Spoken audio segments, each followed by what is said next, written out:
Hi, so today we're going to be looking at this integral. It might seem easy at first, but depending on how you approach it, it's not as easy as you might think. So normally what you would do in an elementary calculus course is to say, well, we have already seen derivatives and we know that, well, the derivative with respect to x of sine of x plus some constant belonging to the real numbers is actually just the cosine. So having into account the fundamental theorem of calculus, we know that derivatives and integrals are opposite operations, so we can actually just take the integral on both sides. This would cancel out with the integral, and we'll get that the integral of the cosine is just the sine of x plus a constant.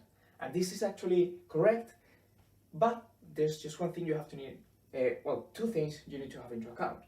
You need to have seen derivatives, and you have to prove, right, that the derivative of the sine, a constant, is just a cosine, and you will also need to prove the fundamental theorem of calculus. So if you don't want to go into all of that, there's actually a nice way to do it. It's harder on the calculation side, but it's really intuitive from the conceptual point of view. So it's actually just the regular definition, right? So we know that an integral just gives us the area under some curve, well, between some curve on the x-axis. So I'm not going to get into too much detail here. I will make some videos explaining it into a lot of detail and the different kinds of integrals that there exist. But for now, we're just gonna consider the Riemann definition of the integral, which is just, well, to calculate this area, I'm going to divide it into many rectangles, which we do know how to calculate the area. So for example, if our interval is AB, what we will do is just partition this interval into different subintervals, and we'll say x1 and x0 to x1, x1 to x2, and that, so until we get to, I don't know, xn minus 1, xn. And each interval gives us the base of the rectangle. So to make things easier, a nice choice of this partition is to say that, well, why don't we make all the rectangles have the same width? And that width is actually just going to be given by delta x. And to make them equal, well, we're just going to get the length of the interval and divide it by the number of rectangles we want. So for example, if I have this length, AB, and I want to have two rectangles, well, the width of each rectangle will have to be b minus a over 2, right? Half. Likewise, if I want to make 3, 4, 5 rectangles, I know, just divide by 5 by n in general. Alright, so we will get n rectangles. So that will be our base. Now, what is our height? We are going to be choosing the leftmost height. What I mean by this is that in each interval, I'm actually going to go to the leftmost point, in this case xi minus 1 in general, and evaluate the function there. So I go to this point and evaluate the function at this point. And that is going to be the height of my rectangle. So I just go from here to here, make a rectangle with this base and this height. And well, the area of that rectangle is, of course, evaluated at that leftmost point, which I'm going to denote by ci, times the base, which is the increment in x. Now, ci, in general, is going to have this expression. Why? Because if I have my interval AB, and this is going to be x0, and this is going to be x1, and this is going to be x2, and so on, the first leftmost point is actually just, well, c0 is just x0, right? We are starting at this point. For the next interval, which would be this interval right here, the leftmost point is x1. But where is x1? Well, x1 is actually just x0 plus my increment in x. So my c1 is actually just gonna be x1, but x1 is just x0 plus my increment in x. Likewise, c2 is just going to be x1, right, plus my increment in x. But this is just x0 plus my increment in x plus my increment in x twice, so 2 times my increment in x. And so on. In general, we get the expression that I have put in here, where x0 plus n times my increment in x. Notice that here I've denoted it by a because I've just called x naught a, but if you don't want to do that, you can just call this x naught, and it's actually going to be more useful for us the way we're going to approach this integral. So now that that's out of the way in a really fast manner, certainly this is not a video on Riemann integration, but rather an application of the definition of a Riemann integral. So usually when you apply the Riemann definition of the integral, you will evaluate integrals going from some a to b of some function of x, dx. And well, you just use this expression, which I have not written, but I'll just write it here. The integral is just, well, the limit when, let's just do it. The limit when n goes to positive infinity of the sum of all these areas, right? So we're going to be summing up the area of each rectangle. That's going to be f of ci, the height, times my increment in x, which is the base, and we're going to be adding all of them. So I is actually going to go from 0 to n, being n the number of rectangles. So if we make n go to infinity, we have infinite rectangles, infinitely small, and we get an exact value of the area. Now, so usually what you do is, to evaluate this integral, is just apply this definition with ci being defined by this, where in this case, well, it will be a, and delta x just b minus a over n, and well, you have to evaluate that limit. Now this can easily be extended to indefinite integrals, having into account that an indefinite integral is nothing but a definite integral evaluated at some variable point. That is, let me just explain this for a second. So when I have an indefinite integral of a function, what I want is to get an antiderivative, and this antiderivative is actually going to be f of x plus some constant, and it's going to give us the area under the curve. Nevertheless, you can actually just rewrite this in the following way. You can rewrite this indefinite integral as a definite integral going from x naught, which is some arbitrary initial point, going to x, okay, which is just a variable, that's it. And now we have our function integrated with respect to, let's just say, t. And why do I change my x for my t? It's just a matter of notation, because I have already used the variable x. It would be confusing to use x here too. So all we care about in an integral is the relations, right? This integral is just the same as if I write cosine of u du, because I have my u here and my du. So I'm integrating with respect to this variable. So it doesn't matter what we put in here. The only thing that matters is the relation between the variable and the function and the variable we're integrating with respect to. So having this into account, every definite integral can actually be interpreted as an indefinite integral. Okay, and actually this is the definition of the integral that's used in the fundamental theorem of calculus, as we will see in other videos. But okay, so this is really nice in order to calculate indefinite integrals using the way we're going to do it today. So in this case, we can rewrite the integral we're going to evaluate as the integral going from x naught to x of the cosine of t dt. And now, here we just make note that in this case a equals x naught and b equals x. So here my delta x will become x minus x naught over n, and my ci, my leftmost point, is going to become x naught plus my delta x times I. And this is what we are actually going to do to evaluate this integral. Okay? And well, just notice that really this is a function of x. Okay? Because if we use Barrow's law, we actually get that this is f of x, the antiderivative, minus f of x naught, evaluated at x naught. So this is really just a function of x. as we have here, right? Our original I is just a function of x. So this definition does make sense. And well, let's just get on with the integral and see if it's so easy having this definition into account. So we can just rewrite this as we said, like this. So we will just write that this is nothing but the limit when n goes to positive infinity, right? We have infinitely many triangles of the sum going from I equals 0 to n minus 1, sorry, not n minus 1, but n of the sum of my cosine evaluated at ci times my increment in x.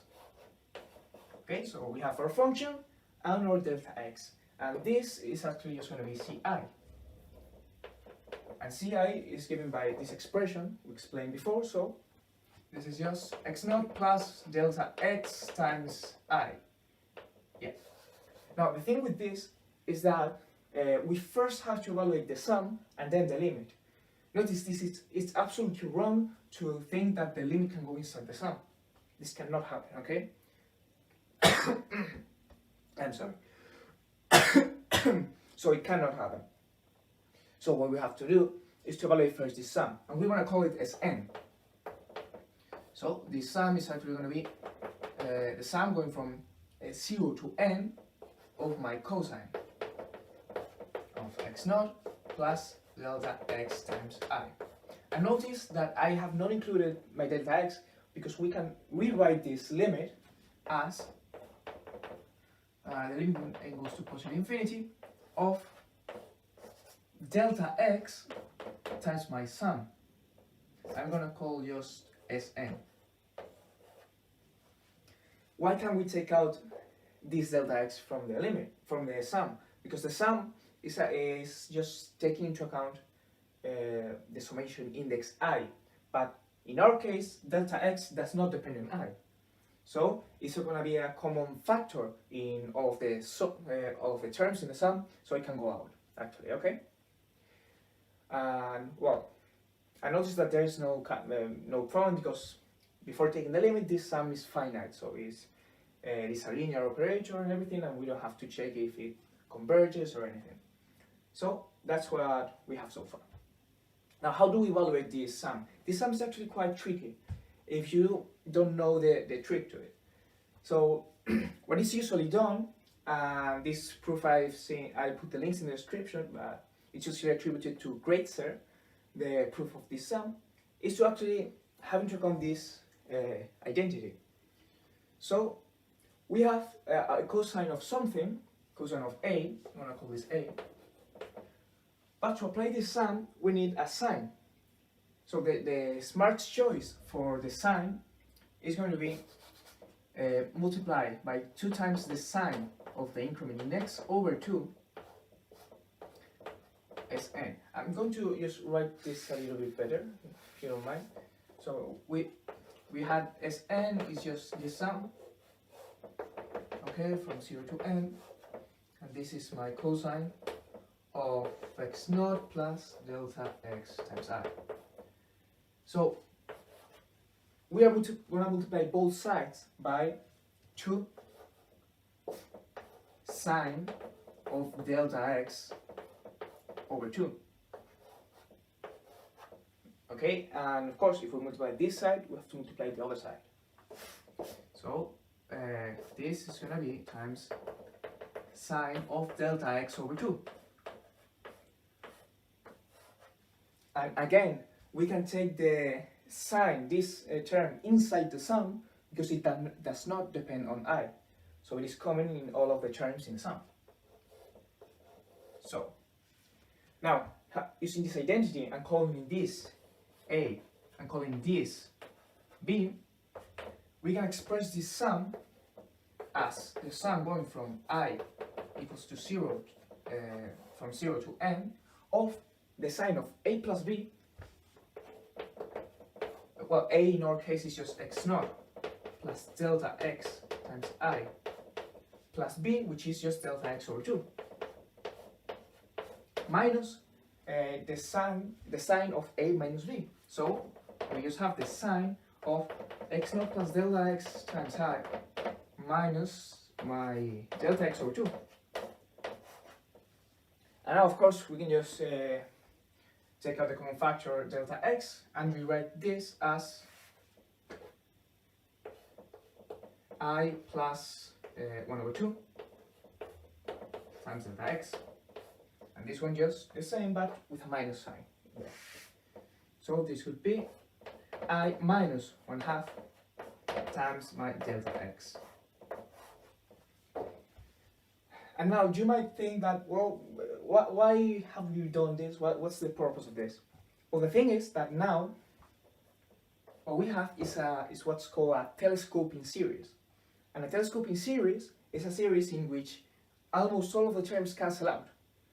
So we're going to see, if we expand this a little bit, which terms actually cancel out. So let's just expand this. And I'm going to write it here. So first of all, if we evaluate that I equals 0, okay, I equals 0, we get that, well, this is just the sine of x naught plus 1/2 times my delta x minus the sine of x naught minus 1/2 delta x. Now going for the next term, which is I equals 1, here we just get 3/2, right? So we get sine of x naught plus 3/2 delta x minus sine of x naught minus 1/2, sorry, plus 1/2, because 1 minus 1/2 is just plus 1/2. So plus 1/2 delta x. I'm running out of space here. I hope everything's clear. Just rewrite this a bit. So notice that this term is the same as this term, but with an error sign. So this cancels out with this one. But we're going to include one more term so that you can see everything clearly. And yeah, I'm just going to write it here. So this is the term corresponding to I equals 2. So x naught plus 5/2 of delta x minus sine of x naught and yeah, plus 3/2, yes, of delta x.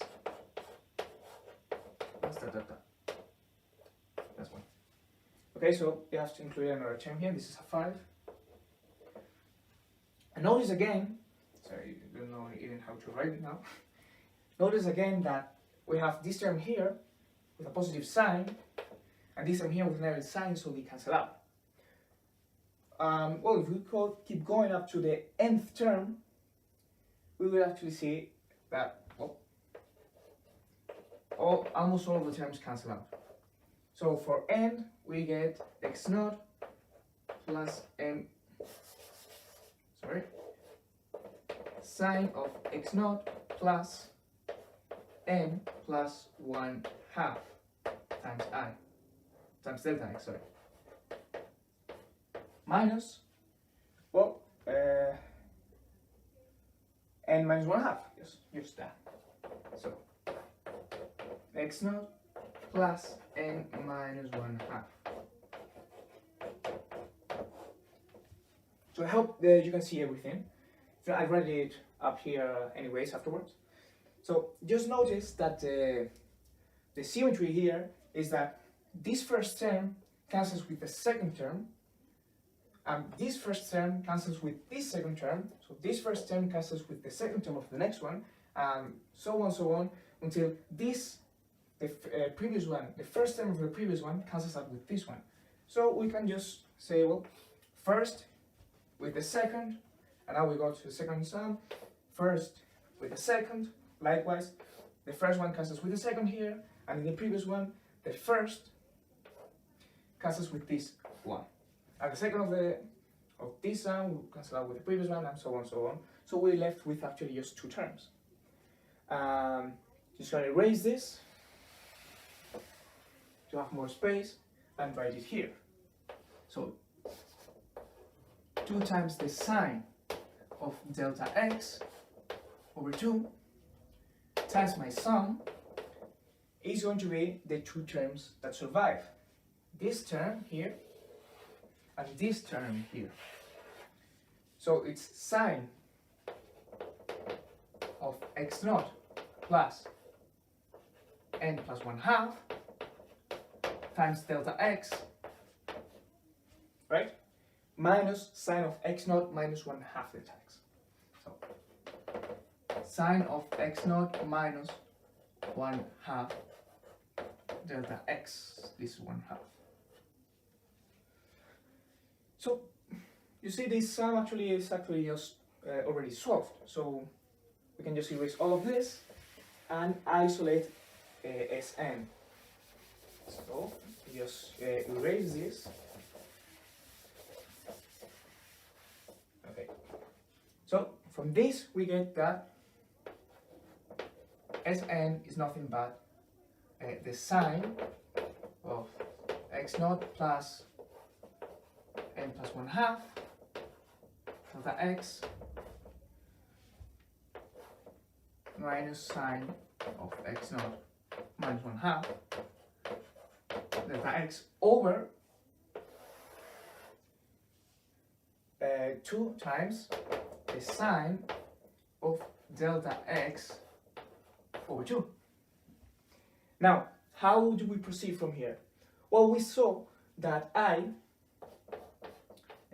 could be written as the limit when n goes to positive infinity of my delta x, which as we said comes out of the sum, times Sn. So replacing Sn here, I actually just going to write it like this to make everything easy.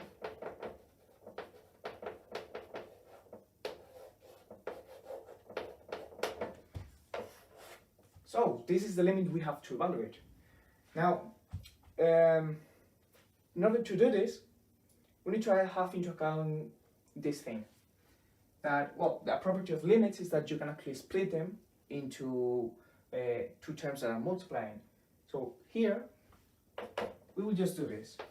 We'll just consider the limit when n goes to positive infinity of this first term, and the first term we're going to choose is this term. Why? You see in a second why. So delta x over 2, right, over the sine of delta x over 2. Sine of delta x over 2.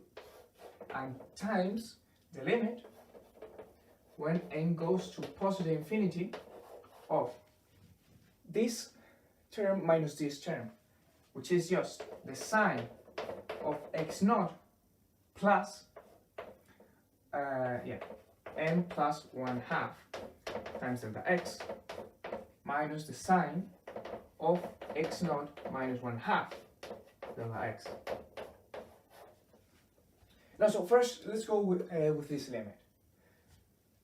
Notice that when n goes to positive infinity, well, just before anything, just remember that delta x is just x minus x naught over n. So this limit, I'm just going to call it L, can actually be rewritten as this. So x minus x naught over 2n over the sine of x minus x naught over 2n again. Making the change of variables, let's just make this change. M is equal to x minus x naught over 2n. Well, we get that as n goes to positive infinity, n goes to 0.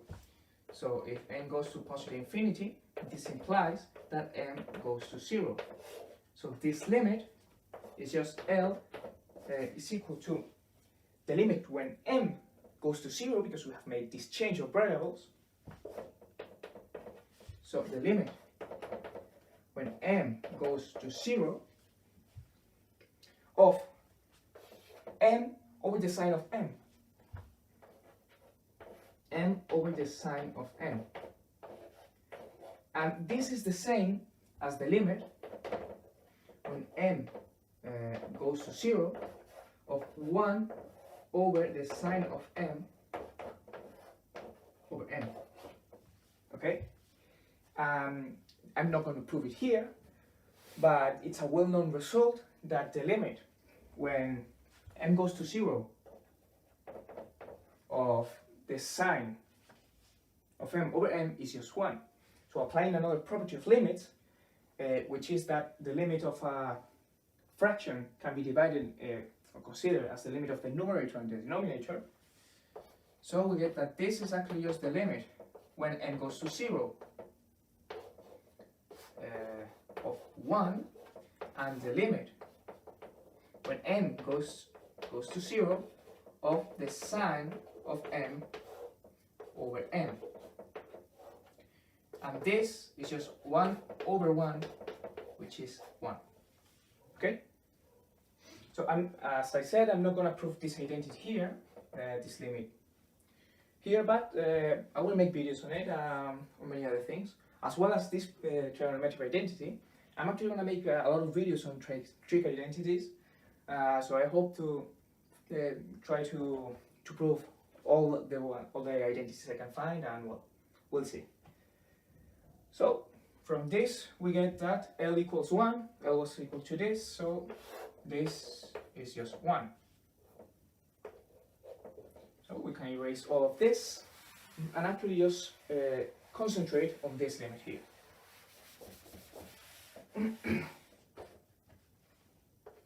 So,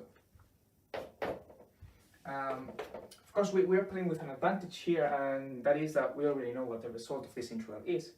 But for example, when I think Newton did it this way with sums, at first of course he didn't know what the sum was going to be, but well, I think that he did it with this method, and it's actually really impressive that he came up with such an incredible method, just like Leibniz did.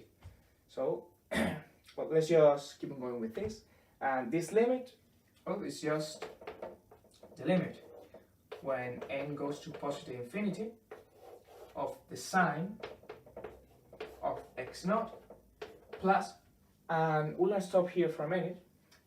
Notice that n plus 1 half times delta x can be rewritten just by replacing delta x by its definition. And this is nothing but distributing the 1 over n, which is not 0, that's why it's divided. It's just 1 plus 1 over 2n times delta x.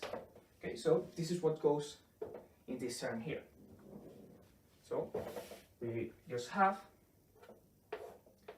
1 plus 1 over 2n delta x.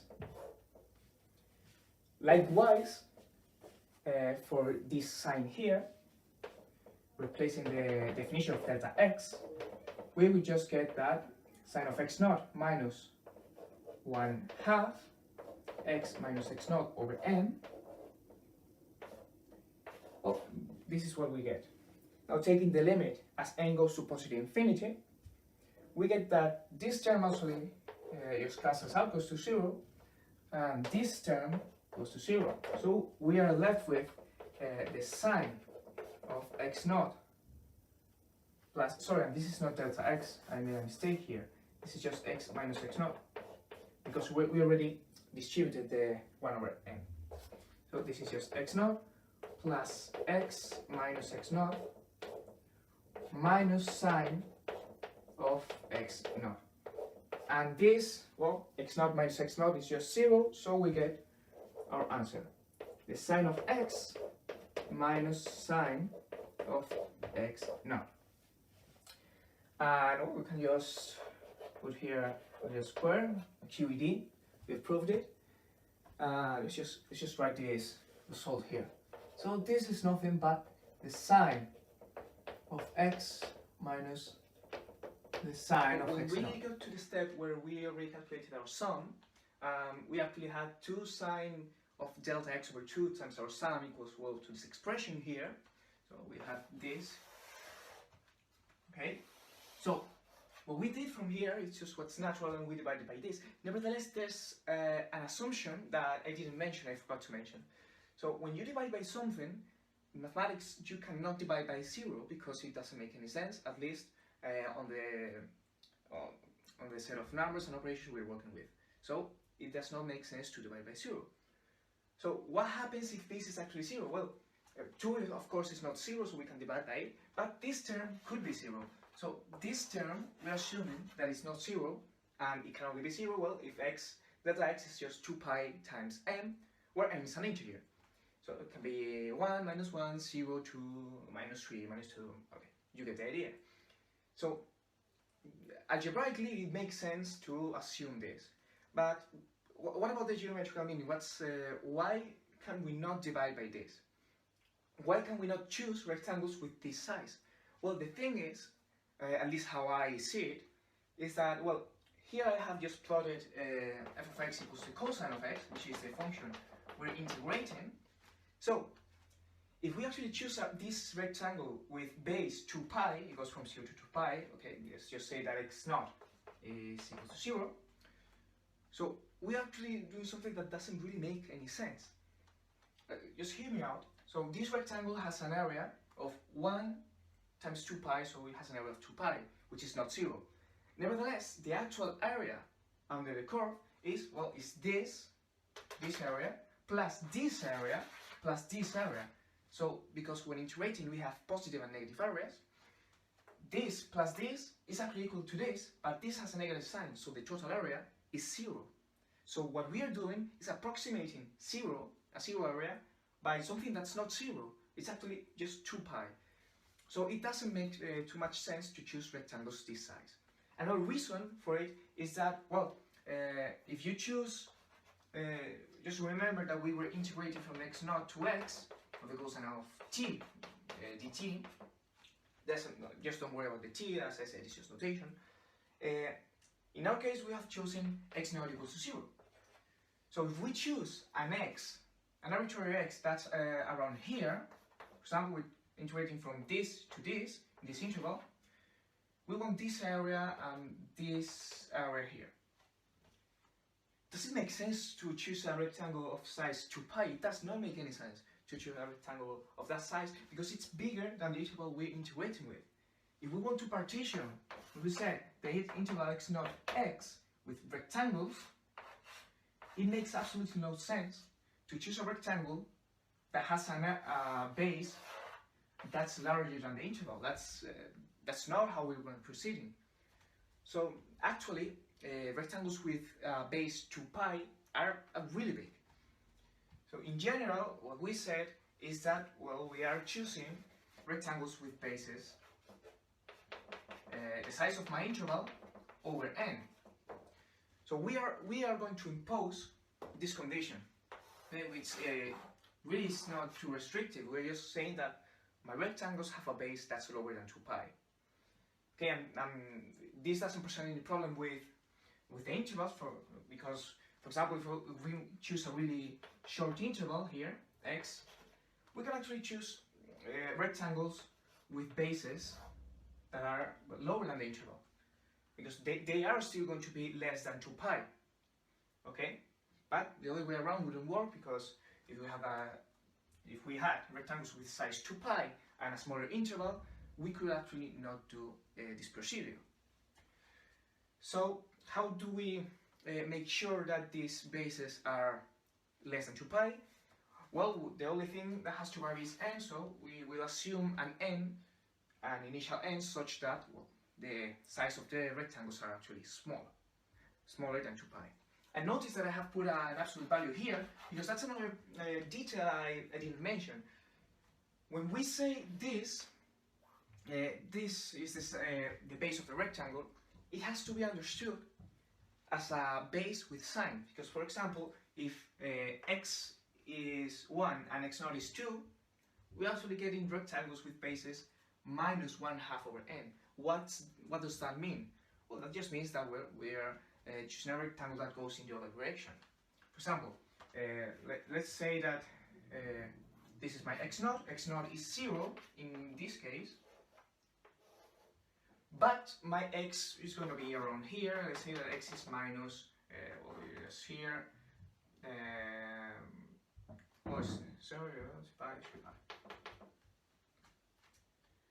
okay, so let's just say that.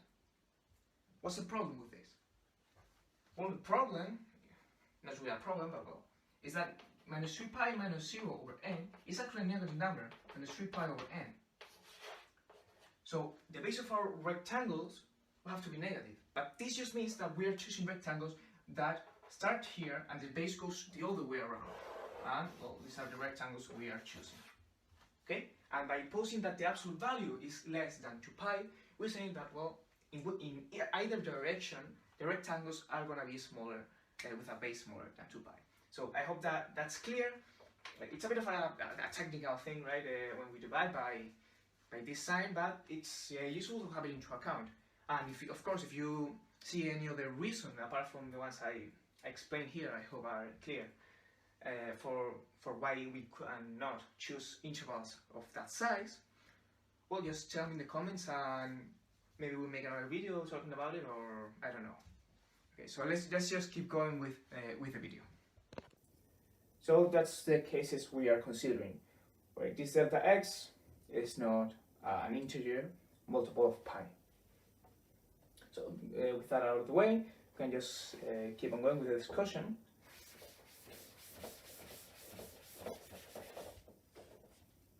And well, if you apply Barrow's law, well, you have said that, well, we know what the antiderivative of the cosine is. Of course, it's just my sine, sine of t in this case, evaluated at x0 and x, and well, this is just by Barrow's law, sine of x minus sine of x0. Of course, this is a faster and easier way, but as I said, you require a proof of Barrow's law and fundamental theorem of calculus and many things. So well, that's it. Now, what does this really mean? Well, this means that if I have a function, which in this case is the cosine, right? Well, the cosine at 0 is 1, and then goes to 0, it goes to -1, and just rises up. So what I'm going to do is I'm going to choose an x0, for example, this x0, and I want to calculate the area between x0 and some arbitrary x, which can be, I don't know, anywhere here, x, okay? So we're going to get an expression that gives us this area. And the thing with this is that this area, which is I, as we saw, is just the sine of x minus sine of x0. That is, if we plot x and y, we plot the sine of x. In this case, it's 0 here, goes to 1, 0, -1. Sorry for my drawings, but well. The thing is that, well, if I choose x, I will just evaluate the function at this arbitrary x. This arbitrary x is around here, so I'm going to evaluate it here. This height is sine of x. It's the value of the sine at x. And the value at x0, it's just here. x0, for example, it's here. And this height is sine of x0. So what's really interesting is that this area that I have drawn here is exactly the same as this height, right? This height minus this height, which is just sine of x minus sine of x0. So I think it's amazing that the integral just gives us a function whose value gives us an area. So I don't know, it's just that if we subtract this with this, we actually get that this area is just this minus this, so it will be something like this. So we have converted an area into a length, right? So all we care about, of course, is the value, but just think about this, that we have made equal a value of an area to a value of a length of another function, of course, but it's still the value of a length. So that's something to think about. well, I will make more videos about other elementary functions being evaluated this way, and I think it's gonna be fun. So I hope you enjoyed the video, and see you in the next one.